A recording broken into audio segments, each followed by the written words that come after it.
The golden age of اسلام۔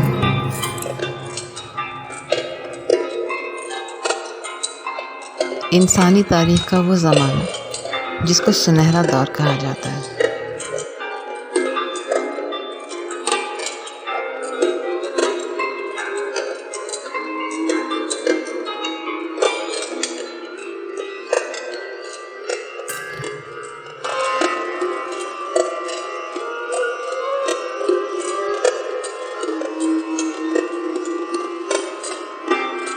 اسلام ایک عالمگیر مذہب جس نے ساری دنیا کو صحرا کی طرف کھینچ لیا۔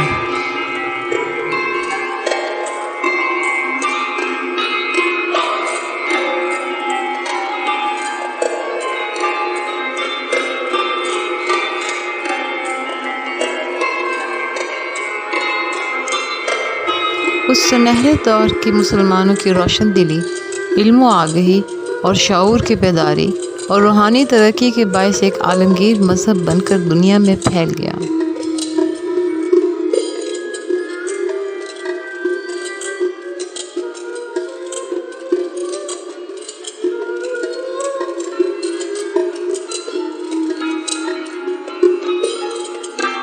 ایک کتاب کے مطابق، جس کا ریفرنس ڈسکرپشن میں موجود ہے، زمانہ وسط میں کوئی بھی شعبہ یا ایجاد ایسی نہیں تھی جس کی بنیاد مسلمانوں نے نہ رکھی ہو۔ 10ویں صدی عیسوی میں جب مسلمان ترقی کی عظیم داستانیں رقم کر رہے تھے، تب تمام یورپ پستی اور ظلم کی تاریکی میں ڈوبا ہوا تھا۔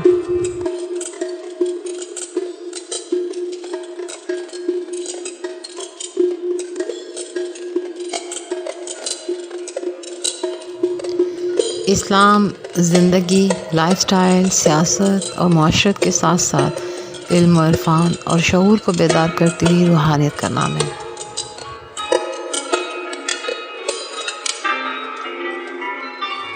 اس سنہرے دور کی مسلمانوں کی روشن دلی، علم و آگہی اور شعور کی بیداری اور روحانی ترقی کے باعث ایک عالمگیر مذہب بن کر دنیا میں پھیل گیا۔ ایک کتاب کے مطابق، جس کا ریفرنس ڈسکرپشن میں موجود ہے، زمانہ وسط میں کوئی بھی شعبہ یا ایجاد ایسی نہیں تھی جس کی بنیاد مسلمانوں نے نہ رکھی ہو۔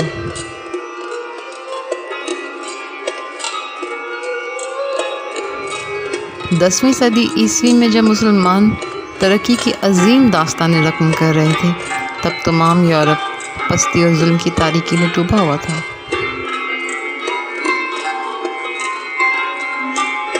مصنف کہتا ہے کہ تاریخ کے اوراق میں اس دور کو ڈارک ایجز کے نام سے منسوب کیا جاتا ہے۔ اس کے برعکس مسلمان علم و حکمت کا روشن منبر بنے ہوئے تھے۔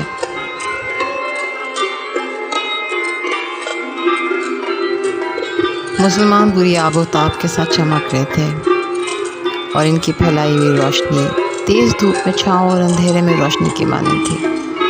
مسلمانوں کے اس دور کو گولڈن ایج کے نام سے یاد کیا جاتا ہے۔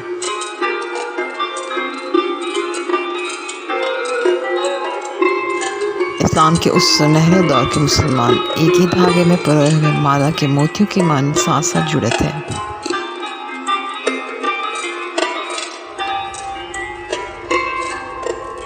الگ الگ ثقافت اور الگ الگ خطوں سے تعلق رکھنے کے باوجود یہی رنگا رنگی اور عدم یکسانیت مسلمانوں کو ظلمت اور جہالت کے دور سے نکال کر گولڈن ایج آف اسلام میں لے آئی۔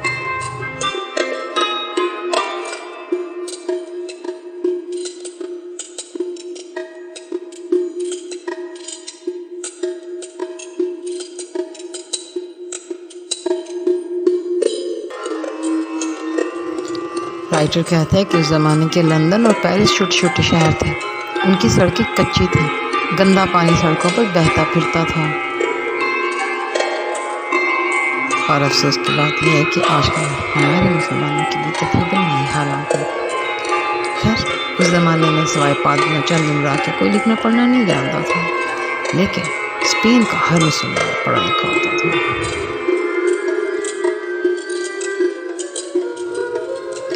اسپین کے ذریعے یورپ میں مسلم تہذیب اور افکار کا تعارف ہوا، اور یہیں سے یورپ کی علمی بیداری اور اس کی نشاط ثانیہ کا آغاز بھی ہوا، اور اب وقت یہ ہے کہ مسلمانوں کی نشاط ثانیہ کا آغاز بھی ہونا چاہتا ہے۔